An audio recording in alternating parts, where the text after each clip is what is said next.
curso Enfoque de Género y Movilidad Humana en la Gestión del Riesgo de Desastre. Damos inicio al módulo 1. En primer lugar, analizaremos el género como una construcción social. ¿Qué hace que reconozcamos a hombres de mujeres? Esta es la parte donde podemos hablar del género.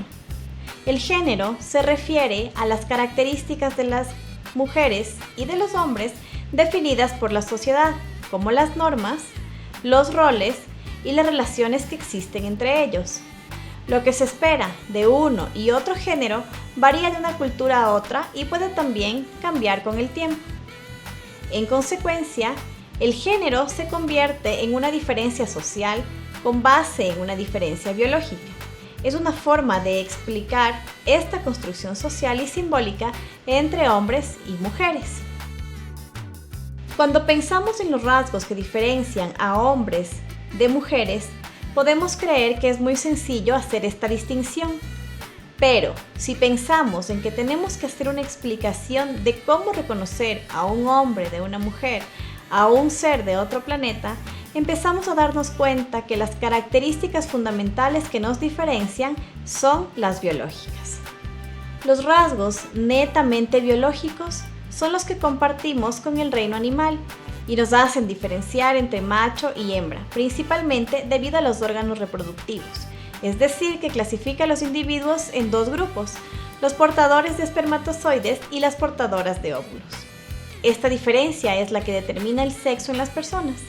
Sin embargo, si es que analizamos un poco más, el ser hombre no se limita únicamente a la posibilidad de proveer un espermatozoide, así como tampoco el ser mujer es el ofrecer un óvulo. Las diferencias que se asignan a hombres y mujeres generan una relación de poder básica, es decir, que cada género masculino y femenino cumple con un rol dominante y otro sumiso respectivamente. Se puede decir que la vida de las personas se encuentra afectada por estas diferencias en las formas de sentir, pensar y actuar y en todos los roles que se desempeñan. En el imaginario social, es decir, en la mente de la mayoría de las personas, lo esencial en la feminidad, con base en estas ideas socioculturales, es lo natural, lo biológico, representado en la capacidad exclusiva de la maternidad y de ahí la emocionalidad, el cuidado, el ser para otros, la fragilidad, la dependencia, entre otros. Mientras lo esencial en la masculinidad viene dado por la cultura, la creación, el pensamiento abstracto, la trascendencia social de la biología. De ello se desprende que lo relacionado con lo natural o biológico de las mujeres en el proceso de construcciones simbólicas y la práctica concreta emerja como inferior o subordinada a la cultura o al hombre. Incluso la Declaración sobre la Eliminación de la Violencia contra la Mujer en 1993 de Naciones Unidas reconoce que la violencia contra la mujer constituye una manifestación de relaciones de poder históricamente desiguales entre hombre y mujer, que han conducido a la dominación y a la discriminación en contra de las mujeres e impedido el adelanto pleno de la mujer, ya que la violencia es uno de los mecanismos sociales fundamentales por los que se fuerza a la mujer a una situación de subordinación respecto del hombre. Para entender mejor a lo que nos referimos con roles de género, daremos algunos ejemplos. Con base en esta diferencia social, construida sobre la diferencia biológica, en diferentes culturas se tiene diversas expectativas de cómo deberían actuar hombres y mujeres. La sociedad impone roles con estereotipos de qué es lo que significa ser un hombre o una mujer. Por ejemplo, se asume que para ser hombre se debe ser rígido, insensible, valiente, que un hombre debe imponer la autoridad en el hogar o que debe necesariamente ser el proveedor del núcleo familiar. Por otro lado, se espera que una mujer sea delicada, sensible, femenina, subordinada, maternal, entre otras características. Estos roles o expectativas de comportamiento afectan a las mujeres porque las pone en una posición inferior y de subordinación. Sin embargo, también tiene repercusiones en las vidas de los hombres porque limita y restringe sus vidas ya que los encasilla dentro de los roles propios de su género, esperando que no demuestren afectos ni sentimientos por temor a parecer débiles. De esta forma, se establece un binarismo social heteronormativo, lo cual significa que la norma es la heterosexualidad. En este sistema se privilegia y otorga poder a la figura masculina sobre la femenina. Esto lo podemos evidenciar en algo tan cotidiano como el lenguaje. ¿Significa lo mismo si decimos estos adjetivos a un hombre o a una mujer? Reflexionemos acerca de cómo varía el significado. Estas variaciones en cómo percibimos estos calificativos constituyen una discriminación. Sin embargo, esto no significa que el carácter del sujeto activo que tienen las mujeres dentro de la sociedad no les permita romper con alguna medida con este mandato. Hay situaciones cotidianas en donde sin darnos cuenta estamos reforzando esta discriminación y relaciones de poder, como por ejemplo, la maternalización de las mujeres. Esto quiere decir el pensar que es su destino ineludible el ser madres. La naturalización de la infidelidad masculina, la descalificación y desautorización a las mujeres, o sugerir a las chicas que cuiden su figura para conseguir pareja, o incluso el sugerir que deben conseguir pareja, o la creencia de que los celos son sinónimo de amor. No reconocer los méritos y las acciones acertadas de las mujeres, el que existan liderazgos masculinos y la falta de inclusión de las mujeres para la toma de decisiones. Incluso también convocar únicamente a mujeres para tratar los temas de aseo y de alimentación.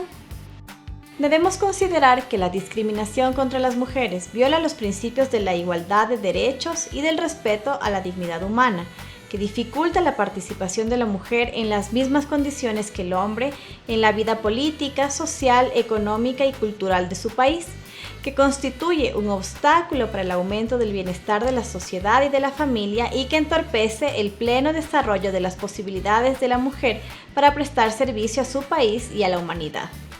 La discriminación de género constituye una manifestación de las desigualdades y relaciones de poder entre hombres y mujeres.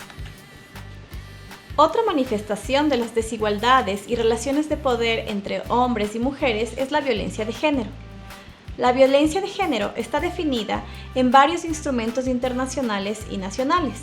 Así, la Declaración sobre la Eliminación de la Violencia contra la Mujer de 1993 de Naciones Unidas determinó que la violencia contra la mujer constituye un obstáculo para el logro de la igualdad, el desarrollo y la paz. La misma declaración establece que se entiende por violencia contra la mujer a todo acto de violencia basado en la pertenencia al sexo femenino que tenga o pueda tener como resultado un daño o sufrimiento físico, sexual o psicológico para la mujer, así como las amenazas de tales actos, la coacción o la privación arbitraria de la libertad, tanto si se producen en la vida pública como en la vida privada. En la legislación ecuatoriana también se establece una definición de la violencia contra las mujeres. Se determina que la misma constituye cualquier acción o conducta basada en su género que cause o no muerte, daño o sufrimiento físico, sexual, psicológico, económico o patrimonial, gineco-obstétrico a las mujeres, tanto en el ámbito público como en el privado.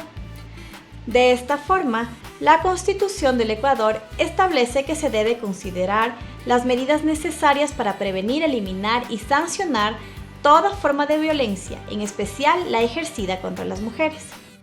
En Ecuador, contamos con la Ley para prevenir y erradicar la violencia contra las mujeres, en donde se prevé de manera particular enfocar la acción del Estado en la sensibilización y prevención de la violencia y con la participación de la ciudadanía bajo el principio de corresponsabilidad.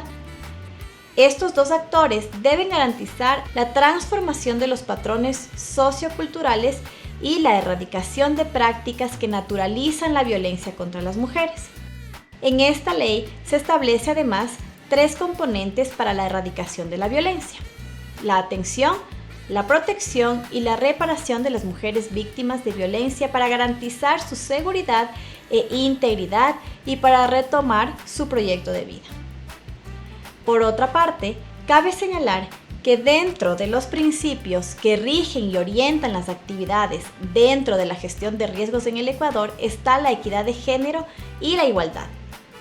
Con relación a la equidad de género, se refiere a ofrecer a todas las personas, independientemente de su género, las mismas condiciones y tratamiento, teniendo en cuenta las características particulares de cada uno. El principio de igualdad determina que todas las personas tendrán la misma ayuda y el mismo trato al momento de atendérseles con asistencia humanitaria en las situaciones de desastre y peligro.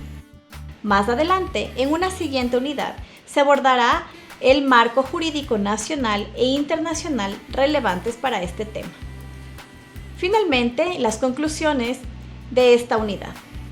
En esta unidad, hemos aprendido que el género se refiere a las características de las mujeres y los hombres definidas por la sociedad, como las normas, los roles y las relaciones que existen entre ellos, que varían de una cultura a otra y que pueden también cambiar con el tiempo. Las diferencias reales entre hombres y mujeres son netamente biológicas. La discriminación es una manifestación real de la desigualdad y relaciones de poder entre hombres y mujeres y viola los principios de la igualdad de derechos y del respeto de la dignidad humana, que dificulta la participación de la mujer en las mismas condiciones que los hombres y constituye un obstáculo para el aumento del bienestar de la sociedad. Para garantizar la igualdad, seguridad e integridad es necesario la erradicación de la violencia de género. Finalmente, en Ecuador, la gestión de riesgos tiene como principios la equidad de género e igualdad que garantizan la atención de las personas teniendo en cuenta las características particulares de cada uno.